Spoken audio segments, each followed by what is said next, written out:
Selamat pagi menjelang siang anak-anak ibu semua kelas 10 IPA. Apa kabarnya? Ibu harap semua tetap dalam keadaan sehat. Pagi hari ini kita akan memulai pelajaran kita kembali dalam materi kita manfaat virus dan penyakit yang disebabkan oleh virus. Nah, minggu yang lalu kita sudah belajar tentang jenis-jenis virus dan bagaimana reproduksi virus. Nah, hari ini kamu perhatikan materi kita dan kamu pahami agar nanti kamu bisa mengerjakan kuis yang ibu berikan. Oke, nah ini dia manfaat virus. Kamu lihat ada dampak positif daripada virus. Nah, apa dampak positif dari virus? Yaitu kita lihat di bidang kesehatan yang pertama. Ada beberapa virus yang berperan di bidang kesehatan yang digunakan sebagai pencegahan kanker serta pengendalian kesehatan tubuh. Contohnya, virus yang berperan dalam pembuatan beberapa vaksin seperti vaksin polio, vaksin campak, vaksin cacar, bahkan vaksin kanker.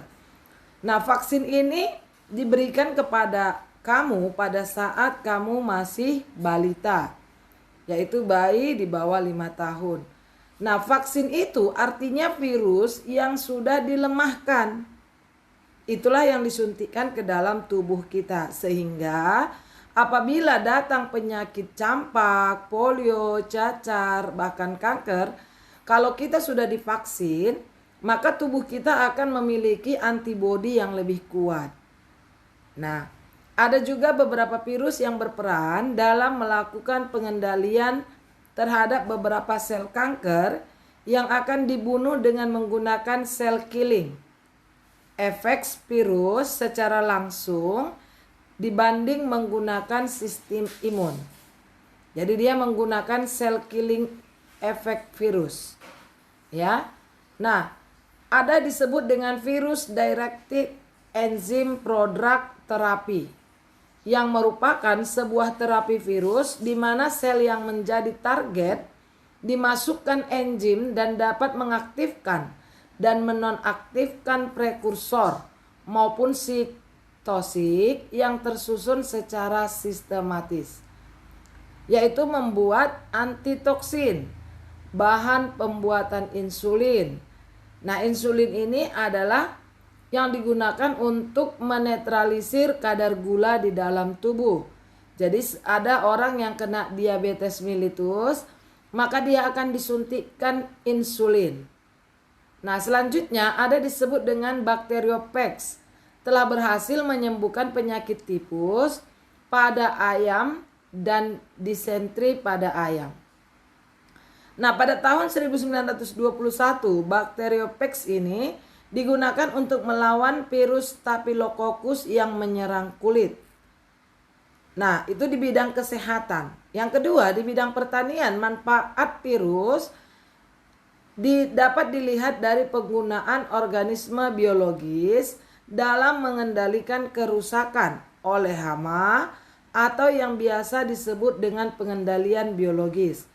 Kegiatan ini banyak digunakan pada sistem-sistem pertanian. Beberapa di antaranya yaitu pengendalian hama serangga melalui baculovirusis atau sekelompok virus yang dapat menginfeksi serangga dan arthropoda. Integrated Pest Management. Penerapan IPM ini mengandalkan agen-agen biologis sehingga mengurangi penggunaan pestisida yang dapat mengakibatkan pencemaran lingkungan. Nah, jadi kalau kita terlalu banyak, para petani ini banyak menggunakan pestisida, ini dapat mengurangi kesuburan tanah, ya.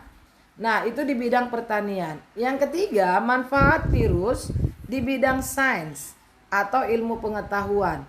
Nah, virus telah digunakan secara luas pada studi molekuler dan seluler yang dapat digunakan untuk memanipulasi dan mengetahui fungsi-fungsi dari sel. Selain itu, virus juga dapat digunakan sebagai penelitian genetik seperti replikasi DNA, transkripsi DNA, formasi RNA, formasi protein, DNA dasar dari ketahanan tubuh. Nah, itu tadi dampak positifnya. Sekarang kita perhatikan dampak negatif daripada virus. Kalau dampak negatif sudah pasti itu yang merugikan. Nah, yang merugikan itu dapat menimbulkan penyakit. Kita perhatikan, yang pertama dia dapat menimbulkan penyakit pada hewan, yaitu virus rabies. Di mana virus rabies ini atau sering disebut dengan rhabdovirus merupakan virus yang dapat menyerang sistem saraf pusat manusia dan otak. Akibatnya tubuh tidak akan mampu untuk bergerak dan menimbulkan hidrophobia. Virus ini atau virus rabies ini ditularkan kepada manusia melalui gigitan hewan berdarah panas yang terjangkit virus rabies.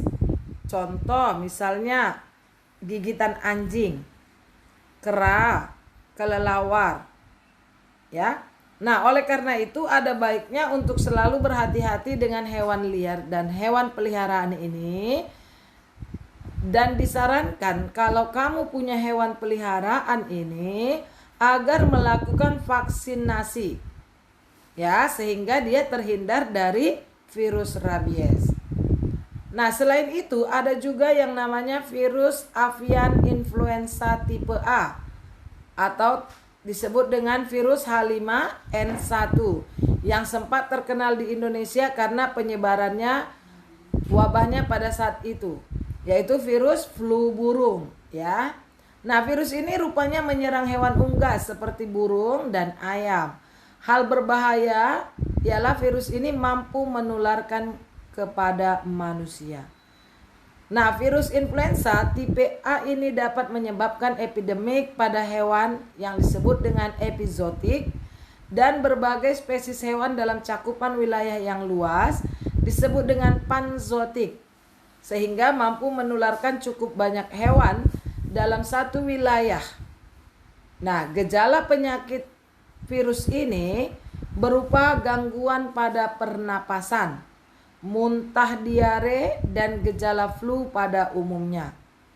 Nah, yang kedua dapat menimbulkan penyakit pada tumbuhan, yaitu TMV, virus tobacco mosaic, yang merupakan penyakit mozaik pada tumbuhan tembakau. Virus ini mampu mengkerdilkan tanaman karena adanya infeksi pada daun tembakau dan dapat menyebabkan bercak-bercak kuning pada tanaman tembakau. Adanya mutasi yang terjadi pada virus ini mampu menyerang tumbuhan lain selain tembakau, misalnya labu, buncis, mentimun, kentang, dan sebagainya. Selain itu ada juga virus Rhizostungro bacilliform yang dapat menyerang pertumbuhan padi sebab menimbulkan penyakit tungro. Gejala virus ini berupa kerdilnya tumbuhan padi dan warna merah sampai orange kuning, sehingga mengakibatkan berkurangnya jumlah gabah hasil panen. Yang ketiga yaitu dapat menyebabkan penyakit pada manusia. Beberapa penyakit yang diderita manusia yang umumnya disebabkan oleh serangan virus, yaitu yang pertama virus HIV, merupakan virus yang akan memperlemah kekebalan tubuh manusia. Hal tersebut akan menyebabkan tubuh rentan terhadap infeksi atau penyakit lainnya. HIV memiliki arti Human Immunodeficiency Virus. Jadi virus yang dapat menurunkan imun. Nah, yang kedua yaitu virus Ebola. Virus Ebola ini ditemukan di sungai Ebola, yaitu di Zaire, Kongo pada tahun 1976. Ebola ini merupakan salah satu virus mematikan bagi manusia. Virus ini dapat menyebabkan demam, diare hingga pendarahan. Penyebaran virus ini melalui kontak dengan benda yang telah terkontaminasi cairan tubuh penderita. Nah, yang ketiga virus corona paramyxovirus menyerang sistem pernapasan sehingga virus ini dapat menular jika manusia menghirup udara yang mengandung virus corona. Hal terburuknya yaitu virus ini dapat menyebabkan penyakit Severe Acute Respiratory Syndrome atau SARS. Nah, yang keempat, virus herpes simplex memiliki perbedaan dengan virus yang lain karena virus herpes simplex ini menyerang kulit manusia. Virus yang biasa dikenal dengan sebutan HSV ini dapat menimbulkan penyakit menular seksual baik pria maupun wanita hingga menyebabkan luka melepuh di area organ intim. Nah, yang kelima, virus dengue yang mampu menyebabkan penyakit demam berdarah dengue, di mana virus ini ditularkan oleh gigitan nyamuk Aedes aegypti. Yang keenam, virus poliomyelitis merupakan salah satu jenis virus tertua di dunia karena sudah dikenal sejak akhir abad ke-18. Umumnya virus ini akan menyerang anak-anak dengan usia sekitar 3-5 tahun. Virus ini mampu menyebabkan lemahnya otot hingga kelumpuhan pada kaki. Jadi kalau virus polio ini dapat menyebabkan kelumpuhan karena kakinya lama-kelamaan akan semakin mengecil. Oke, sampai sini pertemuan kita hari ini. Ibu harapkan kamu sudah memahami manfaat virus di bidang positifnya maupun bidang negatifnya. Oke, tetap belajar di rumah, tetap jaga kesehatan. Semoga kita semuanya sehat-sehat.